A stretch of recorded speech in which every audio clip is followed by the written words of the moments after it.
Hi friends, எல்லாருக்கும் வணக்கம். இன்றைக்கி நம்ம வீட்டில் பிரேக்ஃபாஸ்ட் அண்ட் லஞ்ச் சிம்பிளாக நான் என்ன பண்ணியிருக்கேன்னு பார்க்கலாம் வாங்க.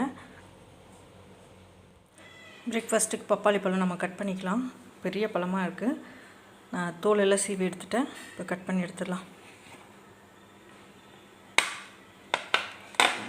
இந்த மாதிரி விதை நிறையா இருக்கிற மாதிரி நாட்டு பழமாக வாங்கினோன்னா நல்லாயிருக்கும். சாப்பிட்றதுக்கும் நல்லாயிருக்கும், டேஸ்ட்டும் நல்லாயிருக்கும். இப்போ கட் பண்ணி எடுத்துடலாம். இந்த மாதிரி விதை நிறைய இருக்கிற மாதிரி நாட்டுப்பழமாக வாங்கினீங்கன்னா சாப்பிட்றதுக்கு ரொம்ப நல்லாயிருக்கும். ஃப்ரூட்ஸ் எல்லாம் நிறையா கட் பண்ணி எடுத்தாச்சு. லஞ்சுக்கெல்லாம் போட்டு கொடுத்துட்டு ஃப்ரூட்ஸும் நிறைய ஸ்நாக்ஸுக்கு பையனுக்கு போட்டு கொடுத்து மீதி இருக்கிறத நான் எடுத்து வச்சுருக்கேன். நம்ம பிரேக்ஃபாஸ்ட்டுக்கு இந்த ஒரு பவுல் எடுத்தோன்னா மீதி இருக்கிற ஒரு பவுலை வந்து மூடி வச்சு ஃப்ரிட்ஜில் ஸ்டோர் பண்ணி வச்சிடலாம். இதை லஞ்சுக்கு எடுத்துக்கலாம், ஈவினிங் டைம் எடுத்துக்கலாம், இல்லாட்டி டின்னருக்கு கூட நம்ம ஃப்ரூட்ஸ் மட்டும் எடுத்துக்கலாம். பெரிய பழமாக வாங்கி நம்ம கட் பண்ணி இப்படி எடுக்கும்போது டேஸ்ட் ரொம்ப நல்லாயிருக்கும். குட்டி பழமாக இருந்தால் சம்டைம்ஸ் டேஸ்ட் இல்லாமல் போயிடுது, விதை இல்லாமல் கூட போயிடுது. இந்த நாட்டுக்காய் வாங்கும்போது டேஸ்ட்டாக இருக்கும். இன்றைக்கி நம்மளுக்கு பிரேக்ஃபாஸ்ட் என்னென்னு பார்க்கலாம். பப்பாளி ஒரு கப்பு, இதோட முளைக்கட்டின வெந்தயம். இன்றைக்கி முளைக்கட்ட வச்சுருக்கேன். ஈஸியாக நம்ம முளைக்கட்டி எடுத்துடலாம். அடியில் பாருங்கள், கொஞ்சம் தண்ணி ஊற்றி இதை மேலே வச்சுட்டோன்னா ஈஸியாக முளைக்கட்டி வந்துடும். ஆக்சுவலி ஒரு நாள் 1 டீஸ்பூன் எடுத்து தான் நான் முளை கட்டினேன். அது 3 மடங்கு ஜாஸ்தியாக இருக்குது. 1 டீஸ்பூன் எடுத்து நைட்டு நல்லா கழுவிட்டு ஊற வச்சுருங்க. மறுநாளைக்கு அந்த தண்ணியை நம்ம யூஸ் பண்ணிக்கலாம், வேஸ்ட் பண்ண வேண்டாம். அந்த தண்ணியை குடிச்சிட்டு ஜஸ்ட் இந்த வடிகட்டியில் நம்ம போட்டுட்டு பைப்பில் நம்ம காட்டி ஒரு ரிங்ஸ் பண்ணிட்டிங்கன்னா அந்த பிசுபிசுப்பு தன்மையெல்லாம் போயிடும். அந்த மாதிரி பிசுபிசுப்பு தன்மையெல்லாம் போன பின்னாடி இந்த மாதிரி அடியில் கொஞ்சம் தண்ணியை எடுத்துகிட்டு அது மேலே இந்த ஜல்லடையில் போட்டு நம்ம வச்சுட்டோன்னா இப்படி மூடி வச்சுக்கலாம். ஒரு நாளில் இந்த அளவுக்கு முளை வந்திருக்கு. நாளைக்கு நாளான்றைக்கும் போது இன்னும் கொஞ்சம் கூட ஜாஸ்தியாகும். இது 3 நாள் 4 நாள் நம்ம யூஸ் பண்ணிக்கலாம். இதிலேருந்து இப்போ நம்ம ஒரு ஸ்பூன் எடுத்துக்கலாம். எந்த அளவுக்கு வேணுமோ நீங்கள் எடுத்துக்கோங்க. நான் இந்த அளவுக்கு ஒரு ஸ்பூன் எடுத்துக்கிறேன். நம்ம கைப்பிடியில் ஒரு கைப்பிடி எடுத்தாலே போதும். ரொம்ப கால்சியம் ரிச்சாக இருக்கும். எலும்புக்கெல்லாம் ரொம்ப நல்லது. டைஜஷன் ப்ராசஸும் நல்லா நடக்கும். பாடி கூல் பண்ணி தரும். நிறைய மைக்ரோ நியூட்ரிஷன்ஸ் வந்து இந்த முளைக்கட்டின வெந்தயத்துலேருந்து நம்மளுக்கு கிடைக்கும். இதுக்கு பெஸ்ட்டு காம்பினேஷன் எனக்கு பிடிச்ச மாதிரி நான் எடுக்கணுன்னா இதோட ஒரு 2-3 டேட்ஸு, ஒரு 4 டேட்ஸ் வச்சுருக்கேன். தேங்காய் துருவல் தான் பெஸ்ட்டு காம்பினேஷன் இதுக்கு. தேங்காய் கட் பண்ணி சேர்த்துருக்கேன். இது 3 வச்சு சாப்பிட்டு பாருங்கள், ரொம்ப நல்லாயிருக்கும். தேவைப்பட்டுச்சின்னா ஊற வச்ச பாதாம் முந்திரி எல்லாம் கூட நம்ம சேர்த்து சாப்பிட்டுக்கலாம்.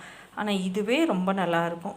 கொஞ்சம் அயன் டெஃபிஷியன்சியாக இருக்குது, அதனால் கருவேப்பிலை ஜூஸ் முடிஞ்சால் எடுத்துக்கலாம். இன்றைக்கி கருவேப்பிலை ஜூஸ் எல்லாம் ஒன்றும் செய்யலை, அதனால் கொஞ்சமாக 2 இருக்க மட்டும் கருவேப்பிலை பறித்து வச்சுருக்கேன். இதை நம்ம சாப்பிட்டுக்கலாம். ரொம்ப பேலாக இருக்கிற மாதிரி நான் ஃபீல் பண்ணுறேன், அதனால் வந்து கருவேப்பிலை டெய்லி எடுத்துக்கணும்னு சொல்லி ஸ்டார்ட் பண்ணியிருக்கேன். இந்தளவுக்கு கருவேப்பிலை ஒரு 2 கீத்து எடுத்தால் போதும். 10 இலை 15 இலை இருந்தாலே போதும். ஃப்ரெஷ்ஷாக பறித்து சாப்பிடும்போது நல்லாயிருக்கும்.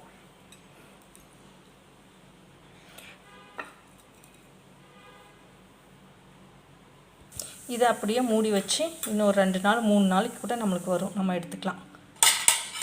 வெளியே கூட வச்சுக்கலாம், இல்லை பாக்ஸில் போட்டு நீங்கள் ஃப்ரிட்ஜில் கூட வச்சு சாப்பிட்டுக்கலாம்.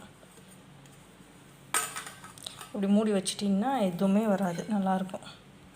இதோட காலையில் செஞ்ச பட்டை காஃபி, ஒரே ஒரு கருப்பட்டி வெல்லம் சின்னது போட்டுட்டு பட்டைத்தூள், ஏலக்காய், கிராம்பு எல்லாம் போட்டு தூளாக போட்டிருக்கேன். இது இப்படியே குடிச்சிக்கலாம். சூடாக குடிச்சிங்கன்னா ரொம்ப நல்லாயிருக்கும். இன்றைக்கி பிஸியாக இருந்ததுனால சூடாக குடிக்க முடியல, இப்போ தான் நான் எடுத்துக்கிறேன். காலையிலேருந்து ஒரே பிஸி. இதோட குழந்தைங்களுக்கு இன்றைக்கி ஆப்பமும் தேங்காய் பாலில் வந்து பனக்கல்கண்டு சேர்த்துட்டு ஏலக்காய் தூள் சேர்த்து செஞ்சுருக்கேன். இந்த டேஸ்ட்டும் ரொம்ப நல்லாயிருக்கும். நாட்டு சர்க்கரையோ பனக்கருப்பட்டியோ எதாவது சேர்த்துக்கலாம். இன்றைக்கி பனக்கல்கண்டு சேர்த்து செஞ்சுருக்கேன், அதுவும் டேஸ்ட்டும் நல்லாயிருக்கும். இதுவும் பாடி நல்லா கூல் பண்ணும். இதுதான் நம்ம வீட்டில் இன்றைக்கி பிரேக்ஃபாஸ்ட். ரொம்ப சிம்பிளாக முடிஞ்சுது. ஆப்பக்கல்ல போடாமல் தோசைக்கல்லையே கொஞ்சம் திக்காக ஊற்றி இப்படி செஞ்சுருக்கேன். இந்த மாதிரி ஒரு பிரேக்ஃபாஸ்ட் எடுக்கும்போது ரொம்ப ஹெல்த்தியாக இருக்கும், சேம் டைம் ஃபில்லிங்காகவும் இருக்கும். எல்லா நியூட்ரிஷன்ஸும் இதிலேருந்து நம்மளுக்கு கிடைக்கிற மாதிரி இருக்கும். இதெல்லாம் டைம் விட்டு நீங்கள் குடிச்சிக்கலாம். காஃபி வந்து ஃபஸ்ட்டே காலையிலேயே குடிச்சிடுங்க. அண்ட் டைஜஷன் ப்ராசஸ் ஜீரகம் கூட நம்ம சேர்த்து இந்த காஃபி வச்சுக்கலாம். ஜீரக தண்ணி குடிக்கிற மாதிரியே நல்லா குடிச்சிக்கலாம். அந்த வெல்லம் வேணும்னா நீங்கள் போட்டுக்கலாம், வேண்டான்னா கூட ஸ்கிப் பண்ணிவிட்டு எடுத்துக்கலாம். இந்த ஃப்ரூட் சாப்பிடும்போதே நல்லா ஃபில்லிங்காக இருக்கும். இதோட இந்த நட்ஸ் இதெல்லாம் தேங்காய் எல்லாம் சாப்பிட்டு மெதுவாக மென்று உட்காந்து பொறுமையாக சாப்பிட்டிங்கன்னா ரொம்ப நல்லாயிருக்கும். தேங்காய் பாலும் ஆப்பமும் ஆப்ஷன் தான், தேவைப்பட்டுச்சின்னா சாப்பிட்டுக்கோங்க. மார்னிங் டைமுங்கிறதுனால நம்ம எடுத்துக்கலாம். ஆஃப்டர்நூனுக்கு கொஞ்சம் கம்மி பண்ணிவிட்டு நைட்டு தேவைப்பட்டுச்சின்னா டின்னருக்கு நீங்கள் டின்னர் எடுத்துக்கோங்க. இல்லைன்னா கூட ஸ்டொமக்கில் கூட நம்ம படுத்துக்கலாம். ஹீலிங் ப்ராசஸ் ரொம்ப நல்லாயிருக்கும் அந்த மாதிரி படுக்கும்போது. இதுதான் நம்ம வீட்டில் இன்றைக்கி பிரேக்ஃபாஸ்ட். இன்றைக்கி லஞ்சுக்கு என்ன செஞ்சுருக்கேன்னு பார்க்கலாம் வாங்க. சுண்டக்காய் வத்த குழம்பு எப்படி செய்யுதுன்னு பார்க்கலாம். சுண்டக்காய் எடுத்துருக்கேன். இது அப்படியே 2 தட்டு தட்டினீங்கன்னா பிரிஞ்சிடுமே அந்த விதை எல்லாத்தையும் தண்ணிக்குள்ளே போட்டோன்னா வாஷ் பண்ணி எடுத்துடலாம். விதையெல்லாம் எடுத்துட்டோன்னா கசப்பு இருக்காது. இப்போ இது எல்லாத்தையும் தட்டி எடுத்துடலாம். இதோட சின்ன வெங்காயம் கொஞ்சம் கட் பண்ணி வச்சுருக்கேன். கொஞ்சம் பூண்டு நிறையவே கட் பண்ணி வச்சுருக்கேன். சின்ன வெங்காயம் பூண்டு சேர்த்துனா ரொம்ப டேஸ்ட்டாக இருக்கும். இந்த புளிக்குழம்பு வத்த குழம்பு இதுக்கு எல்லாமே சின்ன வெங்காயம் நல்லாயிருக்கும். சின்ன வெங்காயம் சேர்த்துக்கலாம். நல்ல பழுத்த 3 தக்காளி எடுத்துருக்கேன். இப்போ இது எல்லாத்தையும் தட்டி நம்ம எடுத்துடலாம். ஒரு கடாய் வச்சுருக்கேன். கடாய் சூடாயிடுச்சு. இப்போ தேவையான அளவுக்கு நல்லெண்ணெய் சேர்த்துக்கலாம். நல்லெண்ணெயில் செய்யுங்க, ரொம்ப டேஸ்ட்டாக நல்லாயிருக்கும்.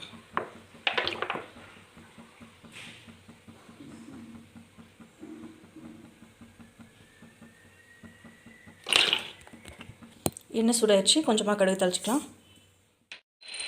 கடுகு நல்லா பொரிஞ்சிருச்சு. கொஞ்சமாக வெந்தயம் சேர்த்துக்கலாம். இப்போ கட் பண்ணி வச்சு வெங்காயத்தை சேர்த்துடலாம். தேவையான அளவுக்கு கருவேப்பிலை சேர்த்துடலாம். தேவையான அளவுக்கு உப்பு சேர்த்து வணக்கிக்கலாம். வெங்காயம் சீக்கிரம் வணங்கி வந்துடும். வெங்காயம் நல்லா வணங்கிடுச்சு. இப்போ தக்காளி சேர்த்துக்கலாம். நம்ம அரைச்சியும் சேர்த்துக்கலாம், கட் பண்ணியும் சேர்த்துக்கலாம். இது நல்லா வணங்க விட்டுலாம். மூடி வச்சு வேக வைக்கலாம். சீக்கிரம் வெந்து வந்துடும். தக்காளி நல்லா வணங்கிடுச்சு. இப்போ தேவையான அளவுக்கு மஞ்சள்தூள் மிளகாத்தூள் சேர்த்துக்கலாம். ஒரு 1/2 டீஸ்பூன் மஞ்சள்தூள்,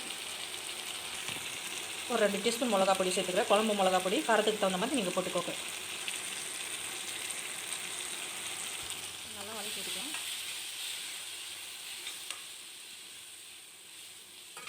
இப்போ இந்த வாஷ் பண்ணி வச்சுருக்க சுண்டக்காவும் சேர்த்துடலாம்.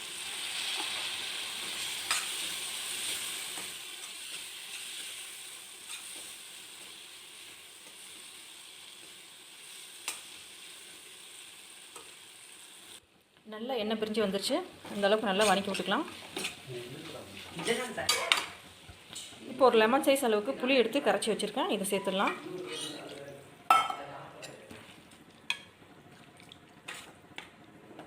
இது நல்லா கொதித்து எண்ணெய் பிரிஞ்சு வரட்டும். அது வரைக்கும் நம்ம மூடி வச்சு வேக வச்சிடலாம். நல்லா எண்ணெய் பிரிஞ்சு கொதிச்சு வந்துருச்சு. இப்போ தேவையான அளவுக்கு கொத்தமல்லி சேர்த்து நம்ம இறக்கிக்கலாம். சூப்பராக குழம்பு ரெடி ஆயிடுச்சு.